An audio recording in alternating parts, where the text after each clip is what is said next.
한 번 작정한 일에 대해 부정적인 의견은 나에게 전혀 장애가 안 된다.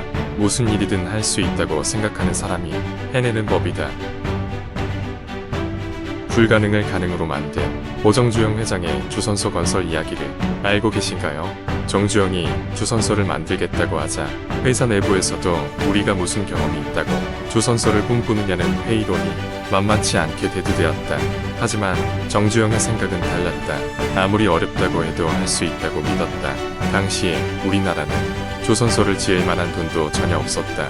주선소를 지으려면 해외에서 차관을 들여와야 하는데 미국, 일본 그들에게 차관 도입을 설명하는 정주영은 정신이 이상한 사람에 불과했다. 미국, 일본 두 나라가 다 너희는 후진국이다. 너희 나라에서는 그런 배를 만들 능력이 없다. 라는 대답이었다.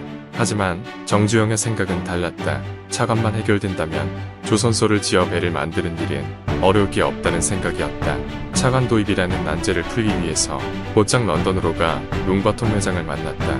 그리고 그에게 영국 버클레이즈 은행을 움직일 수 있는 방법이 없냐고 도움을 청했다.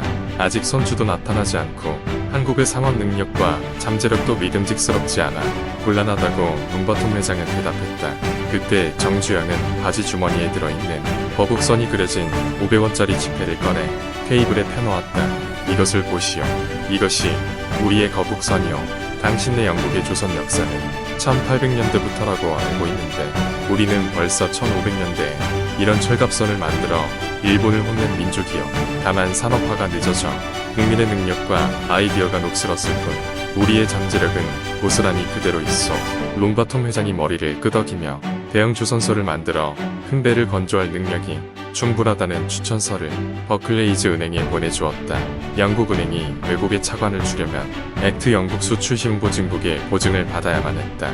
버클레이즈 은행이 제출한 서류가 액트의 관문을 무사히 통과하기만을 간절히 빌었다.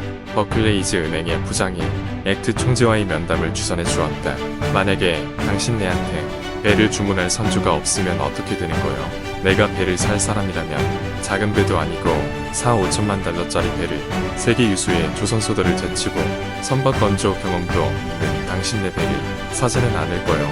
선진국의 배를 사지 뭐하러 당신네 같은 나라의 배를 사겠소. 당신네가 배를 만들 수 있다 해도 배를 사주는 사람이 없으면 어떻게 원리금을 갚을 거요. 배를 살 사람이 있다는 확실한 증명을 내놓지 않는 이상 이 차관을 승인할 수가 없어. 정확한 지적이었다. 당시 우리나라는 너무나 가난해서 기업이 100만 달러만 필요해도 차관을 들여와야 하는 처지였다. 그렇게 가난한 나라에서 만드는 배를, 그것도 4~5천만 달러짜리 배를 사갈 정신 나간 사람이 어디 있나. 더구나 만들어본 경험도 전혀 없는 나라에서 말이다. 그날부터 정주영은 아직 존재하지도 않는 조선소에서 만들 배를 사줄 선주를 찾아 나섰다. 황량한 바닷가에 소나무 몇 그루와 초가집 몇 채뿐인 초라한 백사장 사진과 그 지역 지도 한 장, 그리고 위조선 도면을 들고 다니면서 만나는 사람한테마다 당신이 이런 배를 사준다고만 하면 내가 영국에서 돈을 빌려 이 백사장에 조선소를 짓고 배를 만들어주겠다. 미친 사람 취급당하기 딱 십상이 소리를 하면서 말이다. 그런 어느 날 배를 사겠다는 정주영보다 더 미친 선주 리바노스를 찾았다. 리바노스가 백사장 사진만 보고 계약하는 것이 파격이었던 것처럼 현대가 그에게 내건 조건도 파격이었다. 좋은 배를 만들어주겠다. 약속을 못 지키면 계약금의 이자를 얹어준다. 계약금은 조금만 받겠으며 배를 만드는 진척 상황을 봐서 조금씩 배값을 내라. 배에 하자가 있으면 인수를 안 해도 좋고 원금은 다 돌려주겠다. 리바노스에게 위조선 두 척을 주문받았고 우리 돈으로 14억 원을 받아 한국은행에 입금시켰는데 이것이 1970년 12월 5일이었다. 리바노스에게 입금된 서류를 액트에게 내놓았더니 그 사람들이 놀라서 눈이 화등잔만 해줬고 두말 없이 결제를 해주었다. 영국에서의 차관 도입이 성사되고 나자 그 후 다른 유럽 국가은행에서의 차관은 훨씬 용이했다. 차관으로 들여온 돈으로 그때부터 조선소를 지을 부지 매입을 시작했다. 부랴부랴 땅을 사들였다. 1972년 3월 23일 현대조선소 기군식을 했다. 그로부터 2년 3개월 만에 현대조선은 최단 시일에 조선소를 건설하면서 동시에 위조선 두 척을 건조해낸 기록으로 세계 조선사에 남게 되었다.